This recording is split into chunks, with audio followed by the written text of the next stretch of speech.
자, 모세의 신신당부 12번째. 후회 없는 선택 혹은 후회 없는 삶이라는 부제를 붙여봤습니다. 신명기 11장입니다. 우리가 이 세상을 살면서 수많은 선택을 하는데 100% 좋은 선택을 하는 것은 불가능합니다. 어떻게 하면 좋은 선택, 후회 없는 선택을 할 수 있을까요? 네. 여러분, 그냥 하나님이 해주신 대로 하면 됩니까?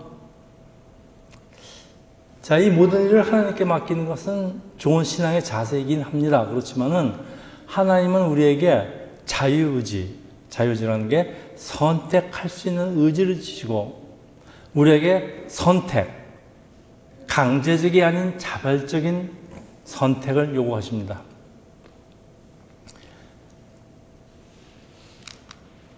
제가 가끔 가는 몰에 그 타이 푸드 코트가 있는데 먼저 프라이드 라이스를 먹을 건지 프라이드 누들을 먹을 건지 먼저 선택을 해야 됩니다. 근데 저를 비롯한 많은 사람들이 반반씩 하프 앤 하프를 하는 이유는 무엇일까요? 선택하기 귀찮다는 뜻일까요? 욕심이죠. 네? 욕심? 아니, 저는, 자, 여러분 짬짜면 아시죠? 이거 짬짜면입니다. 짬뽕하고 짜장 반. 이거는 제가 분명히 알아요. 혼자 두 가지 다 먹고 싶다 이거예요. 그 요즘 코스코에도 하프앤하프 피자가 새로 나왔습니다. 페퍼로니 반, 소세지 반. 이거는 얘기가 되는 게 혼자 피자 한 판을 다 먹는 사람이 아주 드물고 여러 사람이 나눠 먹기 위함으로써 이 반반을 선택하는 동기는 상당히 합리적이에요. 그런데 아무리 조그만 선택이라도 여러분 나비 효과처럼 멀리 떨어진 곳에서 큰 일로 벌어지기도 하고 또 일단 내린 선택은 필연적으로 다음의 선택으로 이어지는데 이 선택, 제가 말을 바꿔서 자유의지라고 하겠습니다. 하나님이 세상 모든 인류에게 주신 선물일지는 모르지만은 막상 선택을 해야 하는 사람에게는 쉽지 않은 거예요. 자, 우리가 걸어가는 인생길에도 자주 선택의 순간이 찾아오고 또 아무리 작은 결정이라고 해도 그 결정이 우리의 미래를 결정하는 경우가 상당히 많이 있습니다. 그리고 우리의 신앙생활 여정에서도 선택해야 하는 순간이 찾아오는데 성경 말씀을 그대로 믿고 따를 것인가? 아니면 믿을 만한 것만 믿을 것인가? 아니면 나에게 가장 유리한 듯 보이는 선택, 보통 세상이 하는 결정을 따를 것인가? 예. 근데 우리의 선택이 하나님과 우리의 관계를 결정하고 미래를 좌우합니다. 그러나 교회에 출석하는 사람이라도 하나님의 말씀을 따르지 않는 경우가 훨씬 더 많은 것 같은데 왜? 세상적으로 합리적인 선택이 있기 때문에 그렇습니다. 근데 이 세상적으로 합리적인 선택이 과연 하나님 기준으로도 합리적일까요? 이건 생각해 봐야 됩니다. 자, 하나님의 말씀을 세상의 방식을 반씩 섞는다면 어떤 일이 벌어질까요? 네. 세상에 우선 따돌림을 당합니다. 저 위선자. 그리고 교회에서는요, 하나님의 말씀을 배신하는 겁니다. 그러니까 이건 세상에서도 쫓겨나고, 하나님의 말씀에도 위배되고, 둘 다 망친다는 귀한 진리가요, 저는 저의 삶의 경험을 통해서 알게 되었습니다. 우리는 매일 크고 작은 선택의 길에 서 있으며, 어떤 선택은 우리의 삶 전체를 결정하기도 하는데 많죠. 배우자를 선택하는 것들, 직장을 선택하는 것들, 내 전공을 선택하는 것들, 내 인생을 결정합니다. 자, 마치 아브라함과 헤어질 때 그 롯의 눈으로 봐서는 소할 땅이 보이는데요. 마치 에덴 동산과도 같아 보이는 기가 막힌 소할 땅. 그러나 이 소할 땅은 멸망으로 인도하는 땅입니다. 그러니까 우리 눈에 좋아 보이는 것대로 결정하면 안 된다 그런 말씀입니다. 그러면은 우리는 어떻게 하나님의 인도와 축복이 있는 곳으로 결정할 수 있을까요? 네, 큰 질문입니다. 우리는 어떻게? 신명기 11장 오늘 본문은 이스라엘 백성 앞에 놓인 두 가지 명확한 길을 선포하는데 우리가 매사를 선택하고 결정하기에 앞서 할 것이 있습니다. 11장 13절입니다. 내가 오늘 너희에게 명하는 내 명령을 너희가 청종하고 너희 하나님 여호와를 사랑하여 마음을 다하고 뜻을 다하여 섬기면, 하나님을 사랑하고 마음을 다하여 뜻을 다하여 섬기면은 먼저 결정을 하기 전에 하나님의 말씀을 잘 듣는 자세, 잘 믿는 자세, 또 하나님을 사랑하고 섬기는 자세가 있어야 하는데 그래야지 올바른 결정이 나옵니다. 이런 전제가 없이 순간적인 감정이나 단기적 이익을 바라보면서 결정한 선택들은 대부분 좋지 않은 결과로 나타납니다. 후회 없는 선택을 하려면은 우리의 기준이 하나님을 향한 온전한 사랑에서 비롯돼야 합니다. 그래서 하나님을 사랑하는 얘기가 계속 나오는 얘기입니다. 모든 결정의 기초가 되기 때문에 그렇습니다. 이 사랑의 동기가, 하나님 사랑의 동기가 의무감이나 두려움이 아닌 하나님이 무서워서 하는 것도 아니고 내가 이 율법을 지켜야 되는 그 의무감으로 하는 것도 아니고 하나님을 온전히 사랑하는 마음이 우리의 순종을 이끌어야 하고 자발적으로 하는 얘기입니다. 하나님을 사랑하는 감정이 나를 자발적으로 이끈다 얘기예요. 그래서 마음을 다하고 뜻을 다하여 섬긴다는 것은 우리에게 있는 모든 지성, 감성, 의지를 동원해서 하나님의 뜻을 따르는 것입니다. 자, 하나님을 가장 기쁘게 할 수 있는 일은 무엇일까요? 우리에게 표입니다. 우리의 선택이 한 개인의 세상적인 욕심에 의지하지 않고 질문을 해야 됩니다. 이럴 때 예수님은 어떻게 할까? 그런 소설도 있습니다. 라는 질문을 한 후에 우리 눈앞에 손익을 넘어서 영원한 가치를 선택합니다. 영원한 가치는 하나님의 가치를, 우리의 가치관이 아니고요. 세상의 가치관이 아니고 하나님의 가치관에 따라서 결정을 하면은 결코 후회하지 않는 선택이 됩니다. 이건 진리입니다. 그리고 후회 없는 선택은 순간의 결단으로 끝나지 않고요. 계속돼야 됩니다. 선택이 계속 해야 되기 때문에 지속적인 노력이 필요한데 어떻게 하면 될까요? 사진 보십시오. 신명기 11장 18절입니다. 이루어 너희는 나의 이 말을 너희 마음과 뜻에 두고 그것을 너희의 손목에 메어서 기호로 삼고 너희 미간에 붙여 표를 삼으라. 이렇게 하랍니다. 이 말씀을 손목과 미간에 붙여 표를 삼으라는 것은 우리가 행하는 모든 일과 생각하는 모든 말씀, 모든 것들이 말씀의 통제 아래 있어야 함을 상징합니다. 후회 없는 선택을 위해서 하나님의 말씀을 마음에다 새겨놔야 됩니다. 그 방법은 하나님의 말씀이 우리가 잊어먹지 않게 곁에 두라는 말씀인데 당시에는 문서도 책도 기록된 게 별로 없었기 때문에 잊어먹지 말게 손목에 메고 이마에 붙이고 지금으로 하자면 이 말씀이 수록된 성경을 항상 곁에 두라는 얘기입니다. 그래서 하나님의 말씀을 단순히 지식으로 하는 것을 넘어서 우리의 삶을 기준으로 삼고 매일 말씀 묵상을 통해 우리의 사고방식을 변화시켜야 합니다. 신명기 11장 19절 21절입니다. 또 그것은 너희 자녀에게 가르치며 집에 앉았을 때이든지 길을 갈 때이든지 누워있을 때든지 일어날 때이든지 이 말씀을 강론하고 강론하는 사람은 누굴까요? 아버지가 강론하면은 아이들한테 강론하라는 얘기입니다.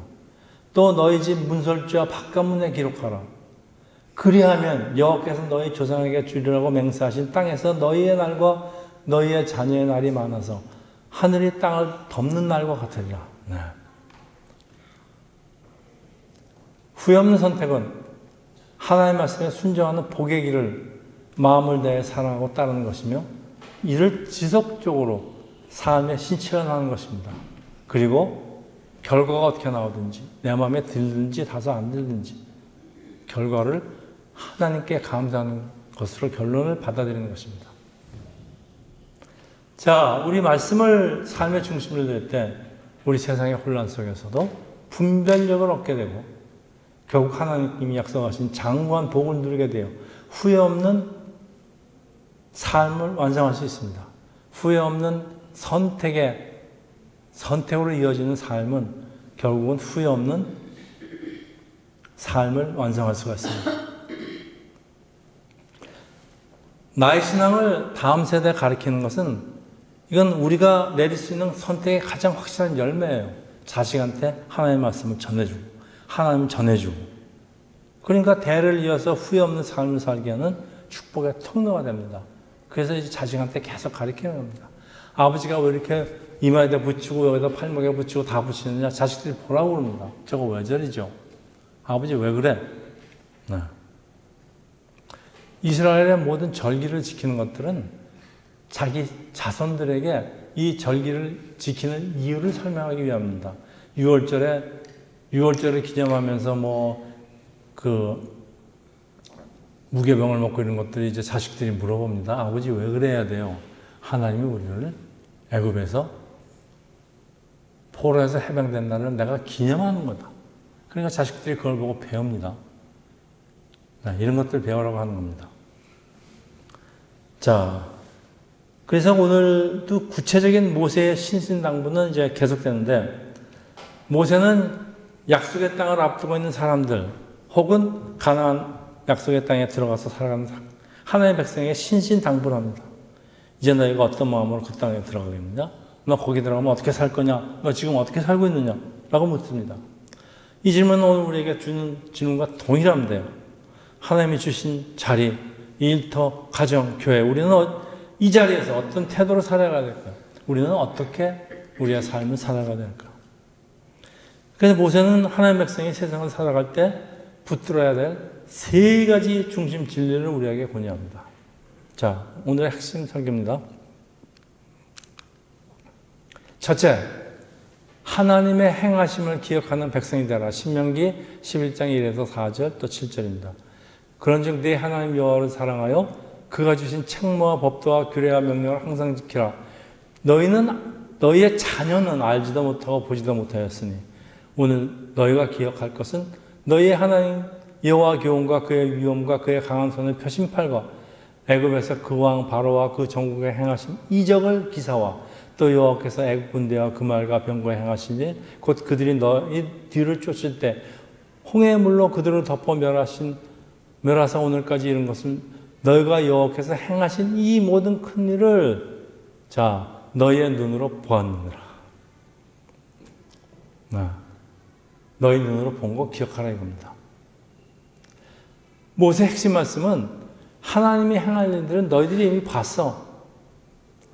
애굽에서 행하신 표적들 10가지 재앙, 홍해를 가르치신 것, 광야에서 보호해 주신 것, 만나 주신 것, 또 고라가 반역한 것들. 그러니까 하나님 백성의 신앙은 근본이 어디예요? 기억에서 시작하죠? 무슨 기억입니까? 하나님이 나한테 뭘 해주셨는가 기억에서 시작합니다. 굉장히 중요합니다. 자, 우리 태욱 씨 무슨 좋은 기억을 가지고 계십니까? 하나님이 행하신 기억 중에서? 모든 것이 다 모든 것이 다. 예, 저는 몇 가지 중요한 사실들을 알고 있습니다. 민주한테 프로포즈하라고 부모님을 만나러 비행기 타기 직전에 모든 것이 해결되는 이 놀라운 기억들. 우리 원우 씨는? 저도 분명히 보았습니다. 세상에 참 별일이 다 일어나는 걸. 예, 자. 그리고, 저희한테도 많이 일어났죠. 그리고 우리 박사 두 분들 여기 와 있지만은, 여기 그냥 와 있습니까? 다 무슨 선발을 통해서, 기적 같은 일들을 통해서 여기가 있는 거 아니겠습니까? 예, 이거 기억하라는 얘기입니다. 이거 잊어먹고 있다가 하나님이 나한테 뭐 해주셔서 이러지 말고요. 내가 지금 이 자리에 어떻게 와 있는가? 이거 기억하라는 겁니다. 근데 이 하나님의 은혜를 잊으면 불평이 시작돼요. 사람이 살다 보면 좀 힘들 때도 있고 고난받을 때도 있는데 불평하면 하나님 어찌하여 나를 이루십니까? 이라는 얘기 나고요. 이거 기억을 하면은 항상 감사와 순종이 따라오게 돼 있습니다. 네. 그래서 같이 읽을까요, 여러분? 신앙은 과거 하나님의 행하심을 오늘의 순종으로 연결하는 능력. 예, 순종하라 이거예요. 하나님이 너한테 어떻게 해주시는가를 기억하고 이걸 순종으로 행하라 이것입니다. 그러니까 오늘도 우리의 신앙이 흔들리는 이유가 하나님이 나한테 행하신 일을 잊어먹기 때문일 거예요. 아마 그럴 거예요. 우리가 지금 감사주일, 특별히 우리 미국 교회들은 오늘 감사주일, 추수감사주일 예배를 오늘 드리는데 하나님이 나에게 베풀어 주신 은혜를 손꼽아 보는 겁니다. 하나님이 나한테 뭘 해주셨나. 어떤 사람은 써보라 그래요. 쫙 다 써. 중요한 것만. 내가 오늘 어떻게 이 자리에 있는가. 네. 참 저도 보면은 이 자리에 서 있는 것만도 감사한 게 참 많이 넘어지고 그동안 참 많은 일이 있었는데 건강하게 서 있다는 것만 참 감사한 일입니다. 자, 둘째, 말씀에 순종하는 백성이다. 여러분 다 잘 아시는 거지만 다시 한번 네. 우리 11장 8절에서 12절 너희는 내가 오늘 너에게 명하는 모든 명령을 지키라. 그러면 너희가 강성할 것이요 너희가 차지한 땅에 들어가서 그것을 차지할 것이라. 또 여호와께서 너희 조상에게 맹세하여 그들과 그들의 후손에게 주라 곧 젖과 꿀이 흐르는 땅에서 너희의 날이 장구하리라. 너가 들어갈 차지하려는 땅은 내가 낳은 매국 땅과 거기서는 너희가 파종한 후에 발로 물대기를 채소 밭에 된 것 같이 하였느니라. 너희가 건너가서 차지할 땅은 산과 골짜기가 있어서 하늘에서 내리는 비를 흡수하는 땅이요 내 하나님 여호와께서 돌봐주시는 땅이라. 연초부터 연말까지 내 하나님 여호와의 눈이 항상 그 위에 있느니라. 여러분 이 말씀이 긴데요. 옛날에 그 모세가 그 이스라엘이 나일강 근처에서 이제 농사 짓고 있을 적에는 나일강이라는 게 항상 그 홍수가 넘치는 그 물이 풍부한 곳이에요. 그러니까 뭐 물 걱정할 필요가 없어요. 잘 홍수 걱정하더라도 그냥 물은 항상 풍부했기 때문에 물 귀한 줄 모르던 사람들인데 이 가나안 땅은 그렇지가 않아요. 네, 아주 메마른 땅입니다. 그래서 이 하나님의 원하는 순종은 단순히 율법을 지키는 게 아니고요. 하나님 나라의 방식대로 살아가는 삶의 태도. 순종은 약속의 땅을 누리는 길입니다. 하나님 나라 방식대로 살아가는 삶의 태도는 순종은 그 태도가 순종은 약속의 땅을 누리는 아주 지름길입니다. 자, 이스라엘이 들어갈 가나안 땅은 이집트하고 달리 자기 힘으로 농사를 짓는 땅이 아닙니다. 이집트에서 나일강으로 물을 퍼서 농사를 지었지만 가나안은 하늘에서 내리는 비에 절대적으로 의존하는 땅입니다. 하나님의 비를 주시면 풍성하지만은 비가 없으면 가뭄이 오는 땅으로. 농사는 순전히 날씨에 의존하기에 가나안 땅에서의 우리의 삶은 전적으로 하나님 은혜에 달려 있다는 말씀입니다. 우리 새삼 하우스에 쓴 농사는 금년에 농사를 못 졌습니다. 네, 날씨가 그래서. 자, 하나님을 잊지 말고 순종하라. 순종은 마음을 지키는 일입니다. 여러분, 순종을 하려면 자기 마음이 서야 됩니다. 자기 마음을 사탄한테 도둑 맞으면 어떻게 순종이 나오겠습니까? 마음을 지켜라. 내 마음을 지켜라. 사탄아 물러가라. 네.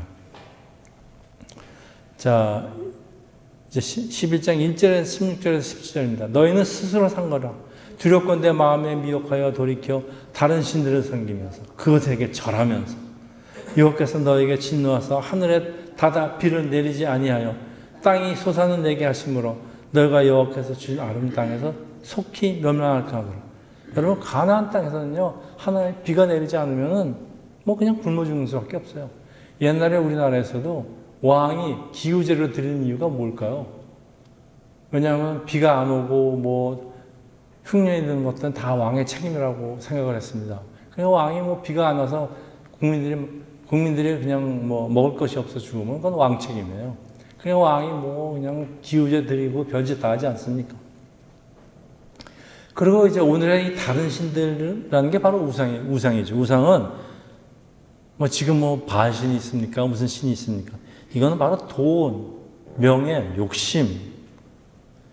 우리가 이런 것들한테 헤어나지 못하는 것을 죄라고 성경은 정의합니다. 뭐 죄가 무슨 죄가 이게 죄랍니다. 그래서 죄는 이 마음에서 시작돼요. 우리의 마음이 흔들릴 때 우상을 찾게 됩니다. 그래서 하나님은 순종을 마음과 뜻으로 하라고 그렇게 말씀하십니다. 자, 이제 오늘 말씀을 좀 정리하고 마치겠는데, 이 신명기 11장 본문은 우리에게 생명과 복으로 인도하는 명확한 길을 제시하는데, 하나님의 말씀을 잘 준행하고 잘 들으면은 복, 그리고 저주의 길입니다. 복과 저주. 딱 정반대가 나왔죠. 신명기 11장 26절에서 28절입니다. 내가 오늘 복과 저주를 너희 앞에 두나니. 이게 무슨 말씀이에요? 네가 복을 갖든지 저주를 받든지가 다 네 탓이다 됩니다. 너의 선택에 달렸다 그런 말입니다. 너희가 만일 내가 오늘 너희에게 명하는 너희 하나님 여호와의 명령을 들으면은 복이 될 것이요. 너희가 만일 내가 오늘 너희에게 명하는 도에서 돌이켜 떠나 너희 하나님 여호와의 명령을 듣지 않고 본래 알지 못하던 다른 신들을 따르면은 저주를 받으리라. 복과 저주를 받는 방법이 여기 분명히 기록되어 있습니다. 그러니까 복과 저주를 어디서 받느냐? 그들의 삶이 터져있는 에벨산과 그림산에 두겠다고 하는데 우리 삶 가운데 두겠다는 얘기입니다. 우리가 살고 있는 이곳에 우리 삶 속에 복과 저주가 동시에 존재한다는 뜻입니다. 여러분, 저주라는 단어 참 듣기 싫은 단어입니다. 왜 그 사랑이 많으신 하나님이 우리를 저주하시나 그렇게 많이 얘기들 하는데요. 이 성경에서 말하는 저주는 세상에서 말하는 저주와 다른 개념입니다. 이 저주는 하나님과 사람의 언약 관계 속에서 주어지는 하나님의 심판적 선언을 의미하는데, 저주는 하나님의 언약을 거스르는 불순종에 대해서 하나님이 내리는 공의적인 심판적 선언이면서 그 결과 하나님의 생명적 관계가 단절되는 상태를 의미합니다. 성경에서는 성령이 떠났다고 얘기합니다. 하나님이 떠났다고 얘기합니다. 그러면은 하나님이 떠났으면 하나님이 떠났으면 떠났지 어쩌란 말이냐? 그게 아닙니다. 하나님이 떠났다는 사실이 저주입니다, 여러분. 하나님이 특별히 저주를 지옥에 보내주고 그게 저주가 아닙니다. 그래서 이 천국과 지옥의 개념과도 동일해요. 그래서 예수가 함께하는 곳이 천국이고요. 예수가 없는 것이 바로 지옥입니다. 여러분 마음에 예수가 없다면 그거 지옥이에요. 여러분 예수가 있으면 마음에 평화가 기다리고요. 아주 마음에 행복하고 만족하고 그런 좋은 것들이 다 되지만은 예수가 없는 사람들한테는 맨날 그냥 걱정하고 그냥 남 시기하고 그냥 남 저주하고 그렇지 않습니까, 여러분? 왜 그럴까요? 하나님이 떠나서 그래요. 그 사람이 하나님의 마음이 없어서 그래요, 야단죠. 그 삶이 삶 같지 않죠. 돈이 아무리 많으면 뭐합니까? 여러분, 이제 마지막으로 이 후회 없는 선택이라는 것. 우리가 복을 선택하는 길이죠. 근데 복은 하나님의 말씀에 순종하는 행위로 지켜야 됩니다. 하나님의 말씀에 순종입니다. 그리고 그 결과를 감사하고 받아들이는 겁니다. 그리고 예수를 선택하는 겁니다. 자, 우리가 하는 모든 선택의 순간은 사실상 하나님 뜻에 순종할 것인가 아니면 세상의 유혹을 따를 것인가를 결정하는 순간과 같아요. 여러분, 목사한테 가장 매일매일 닥치는 선택은 뭘까요? 저는 짬짜면 갖고 고민하지 않습니다. 저의 선택은 뭘까요? 오늘 내가 어떤 말씀을 여러분들한테 전할 것인가? 왜냐하면 내가 여러분한테 세상 복에 대해서, 하나님의 축복에 대해서 설교할 것인가? 아니면은 하나님의 진노와 심판에 대해서 선포할 것인가? 여러분, 제가 두 가지를 다 선포해야 되는데 요즘 세상이 어디 그래요? 심판하는 설교를 하면 사람들이 안 온다고 그냥 축복받는 할렐루야 그런 설교만 하지 않습니까? 그러라고 목사가 세우지 않았습니다, 여러분. 그래서 저는 이미 선택을 결정을 했습니다. 여러분이 듣기 좋든 나쁘든 성경에 있는 순서대로 그날 본문대로 설교하겠습니다. 저한테 선택의 기회를 안 줍니다. 본문에 있는 그대로 선택합니다. 자, 그래서 많은 사람들이 사실 신앙이 좋은 사람들이 어떻게 삽니까? 하나님의 말씀대로 살려고 보니까 이 세상에서 유혹이 너무 많아. 그래서 잘 안 돼. 그럼 어떻게 됩니까? 이집트 사막에다가 수도원을 지어놓고 거기 가서 아주 금식하면서 그냥 힘들게 고행하면서 그렇게 선택합니다. 또 그렇게까지 못하는 사람들은 요즘 뭐합니까? 여기 아미시 많죠? 아미시들 어떻게 살고 있습니까? 네, 전기 다 끊고 자동차 안 타고 말 타고 그러고 살지 않습니까? 그 사람들이 왜 그렇게 삽니까? 저 바보들이 왜 저렇게 살까? 아니에요. 그 사람대로 자기네들 선택입니다. 그 사람대로 이렇게 하면은 하나님 말씀을 조금이라도 순종하면서 살 수 있지 않을까 해서 그렇게 사는 겁니다. 이 선택입니다. 자기네들 순종입니다. 자세입니다, 여러분. 그럼 우리는 어떻게 살아야 됩니까? 우리는 제가 여러분한테 하나님의 말씀대로 살라고 수도원 가라 그럽니까? 아미시로 들어가라 그러겠습니까? 그렇게 못하지. 이 세상에서 살아야 되지 않습니까? 그러니까 결과적으로 이 세상에서도 우리가 어떻게 사느냐, 우리가 어떤 자세를 갖고 하나님 말씀대로 순종하면서 살아가다는 우리는 100% 순종할 수 없습니다. 그래서 결국은 뭐냐? 신앙은 자세라고 제가 할 수도 없이 얘기하는 겁니다. 자세입니다. 네. 내가 할 수 있는 데까지 내가 최선을 다해보겠다. 네. 그래서 그건 하고 살아야 되지 않겠습니까? 내가 환경이 이러니까 지금. 네. 내가 매주 교회 나갈 환경이 도저히 안 돼요.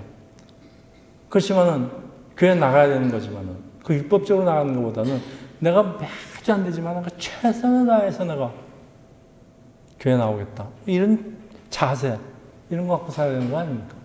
네. 그래서 신앙에서 자세보다 중요한 건 없고요. 하나님이 우리 마음을 우리 중심을 보신다는 게 우리 자세를 보신다는 뜻입니다.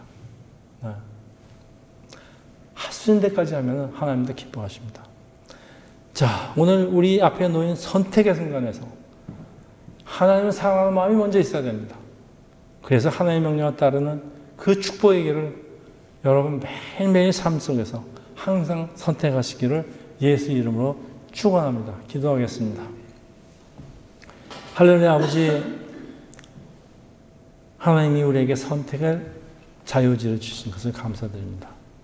우리가 하나님을 사랑하는 마음으로 믿음으로 말씀을 순종하는 우리 세상교회 형제 자매 여러분 되기를 예수 이름으로 기도합니다. 아멘.